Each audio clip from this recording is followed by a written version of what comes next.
All right, let's jump right in. Today we're going to tear down a real giant of the American road, the Chevrolet Silverado 1500. Yeah, it's a big one. Definitely.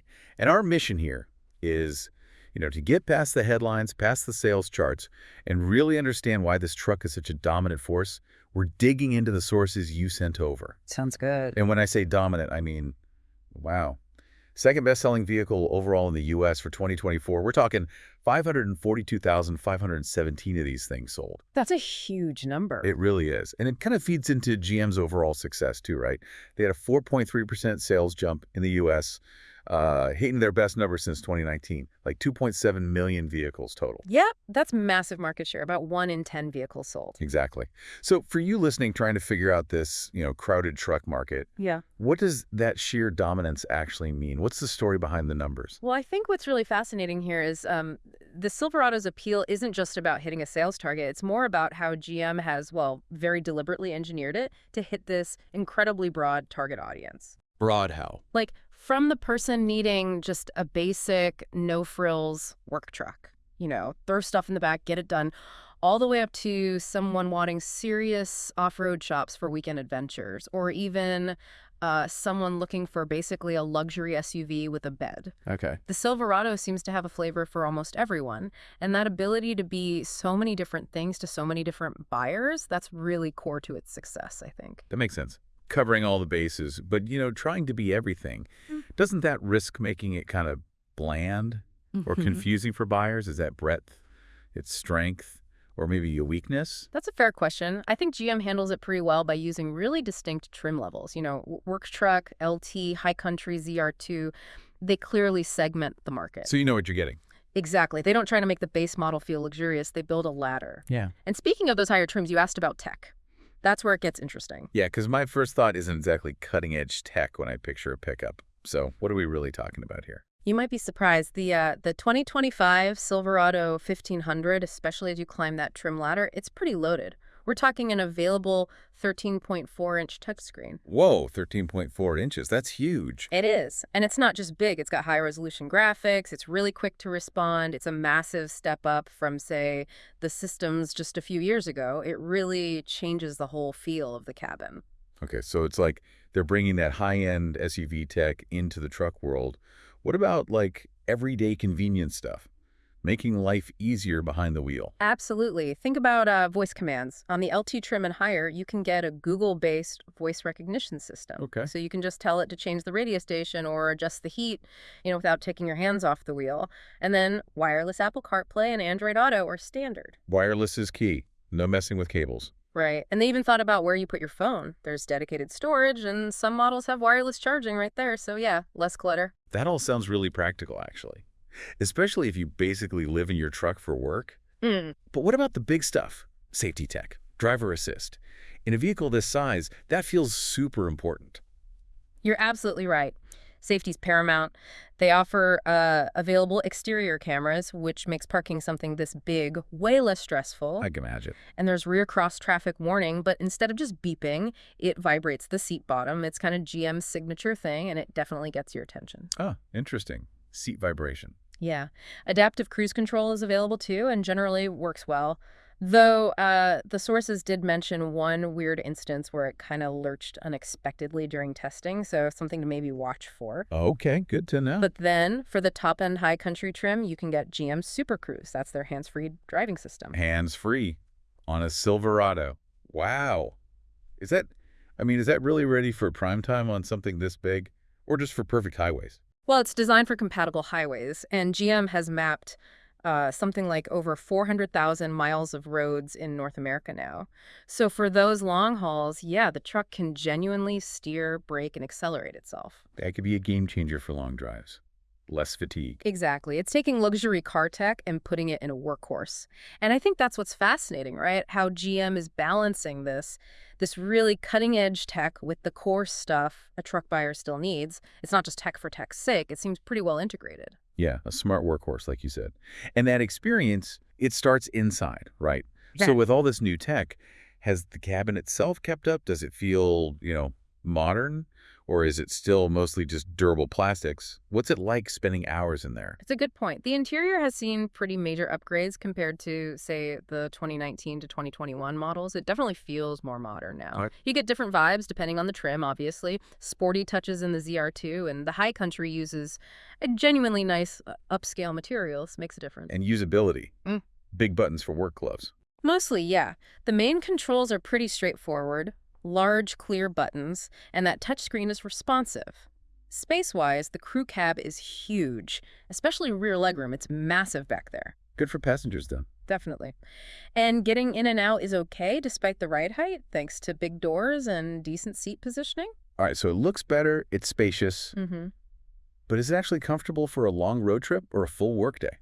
Yeah, the sources say the seats have enough padding and support for long drives. Maybe not quite as plush or sofa-like as maybe a Ram 1500 or an F-150 King Ranch, perhaps, Okay. but still pretty good.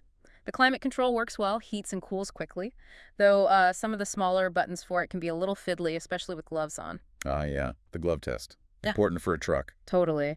And one cool kind of GM exclusive feature is the available ventilated and split heated front seats. Split heated. How does that work? You can heat the seat cushion and the seat back to different temperatures, or just one and not the other. It's actually pretty nice in really cold weather. Huh. Never heard of that. Neat. What about noise?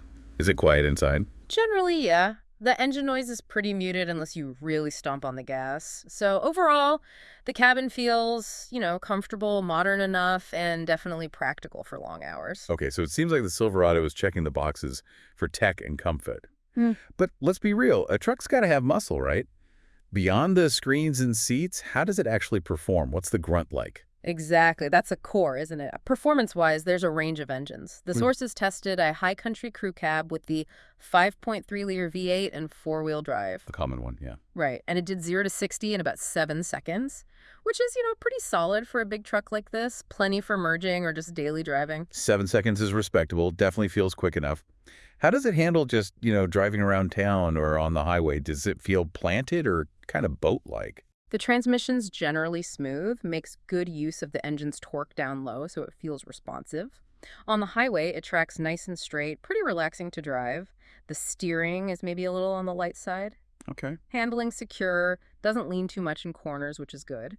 But one thing noted was that hitting bumps mid-corner can kind of upset it a little bit. You feel it shuffle. Ah, okay. So not quite as buttoned down as some rivals on rougher corners, maybe. Potentially, yeah. Something to be aware of depending on the roads you drive. Makes sense. And what about heading off the pavement? Job sites, trails, that kind of thing? Well, a standard four-wheel drive Silverado is going to be perfectly fine for most light-duty stuff like muddy fields or gravel roads. Okay. But if you're planning on doing more serious off-roading or you need to tackle really rough terrain regularly, you definitely want to look at the Z71 package or step up to the Trail Boss trim. What do those add? Things like upgraded suspension, better tires, skid plates for underbody protection, just more capability and durability for rough stuff. Gotcha. So it really comes down to how you plan to use it. It seems like they're trying to balance that everyday drivability with still being a capable truck when you need it. That's exactly the balancing act, yeah. Keeping those workhorse routes while making it livable day to day. Which brings us right to towing and hauling. Yeah. For a lot of you listening, this is the main event, right? Pulling the trailer, loading up the bed. Yeah. How does the Silverado stack up here? Yeah, this is critical. And the Silverado is definitely built for work. Towing and hauling are core strengths. One really key advantage highlighted in the sources is the bed itself. Oh, yeah. It's apparently longer, deeper, and wider than its main rivals, which might not sound like much, but it means you can often fit more stuff or awkward items more easily. It actually sounds like a huge practical plus. It really is. And importantly, it also comes with more tie-down points than competitors. 12 standard, I think, which makes securing whatever you do fit in there much easier and safer. 12 tie-downs. Yeah, anyone who's ever wrestled with ratchet straps knows more is always better. What's the actual towing capacity? For the 1500 model we're focused on, the maximum towing capacity is listed at 9,500 pounds when properly equipped. Okay, 9,500 pounds. That covers a lot of typical trailers. What about storage inside the truck? For all the daily stuff or family gear? The center console is pretty boxy. It has multiple pockets, which is handy for smaller things. But the sources felt it wasn't quite as clever or versatile as the storage solutions you might find in, say, an F-150 or a Ram 1500. Like Ford's fold flat shifter thing or the Ram box. Exactly, those kinds of more innovative features. The Silverado is maybe a bit more traditional there, but for families, the crew cab backseat is really good. How so? Car seats. Yep. 2 full sets of LATCH anchors for car seats, plus top tethers for all 3 rear positions. You can realistically fit 3 car seats across the back. Wow, 3 across. That's a big deal for bigger families. It is. The only maybe minor challenge is just the physical act of lifting kids or heavier car seats up into a tall truck. But the space and anchors are there. Good point. Okay, let's shift gears a bit. Let's talk bottom line stuff. Fuel economy, safety ratings, and the big one, value. What do the numbers look like for your wallet and, your peace of mind? Okay, fuel economy. That high country with the 5.3 V8 and 4WD we mentioned, the EPA estimate is 17 miles per gallon combined. 17 combined. Is that realistic? Sources say, yeah, it's generally achievable in real-world driving, which is good. But if fuel efficiency is really your top priority, the optional diesel engine, the 6-cylinder Duramax, that's going to be your best bet in the Silverado lineup. Right. The diesel always wins on MPG. Makes sense for high-mileage drivers. Now, safety. We touched on some tech, but what about the crash test ratings? How does it hold up if the worst happens? It actually does really well. Standard stuff includes the backup camera, lane departure warning, stability control, tire pressure warning, even a post-collision safety system. Okay, good basics. And the ratings. NHTSA, the National Highway Transportation Safety Administration, gave the Silverado 1500 a 5-star overall safety rating. That's the top score. 5 stars overall. Nice. Yep. 5 stars for frontal crashes for both driver and passenger, 5 stars for overall side impact. The only one that wasn't 5 was rollover, which got 4 stars. Still very respectable for a tall vehicle. Absolutely. So connecting that back, those high ratings, that's a really significant factor for buyers, right? Especially if you're hauling family around. It's not just about capability, it's about feeling secure. Exactly. It provides significant peace of mind. Knowing the structure and the safety systems perform that well in tests is a huge plus. Okay, so it's capable, it's got tech, it's safe. Now the big question, pricing and value. What's the range? And are you getting your money's worth compared to the competition? Right, the price tag. The 2025 Silverado 1500 spans a pretty wide range. You're looking at roughly $42,700 for a basic work truck crew cab, all the way up to around $70,000 for a top-tier ZR2 or high country, including destination fees. 43 to 70 grand? That's a big spread. Yeah. It is. You've got all those trims in between, custom LT, RST, LTZ, each stepping up in features and price. So here's the thing. Sources mentioned it's often priced a bit higher than rivals like the F-150 or Ram 1500. Is that premium justified? What are you really getting for that extra money? That is the million-dollar question, isn't it? And the consensus seems to be, maybe not always, purely based on features or, say, interior luxury per dollar.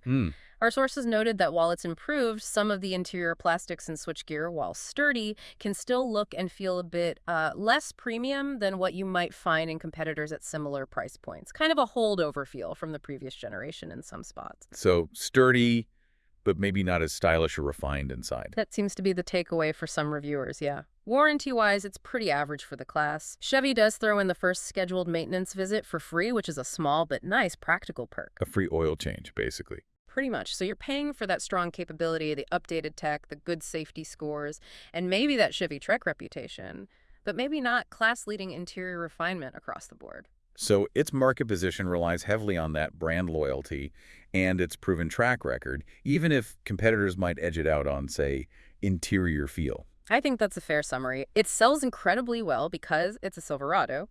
It's a known quantity. It delivers on the truck fundamentals reliably, and it now has enough modern tech to stay competitive, even if it's not always the absolute fanciest or the cheapest. Well, we've certainly covered a ton of ground on the Silverado 1500 today. It's clear why it remains such a powerhouse, The sales speak for themselves, but also that huge range, the strong towing,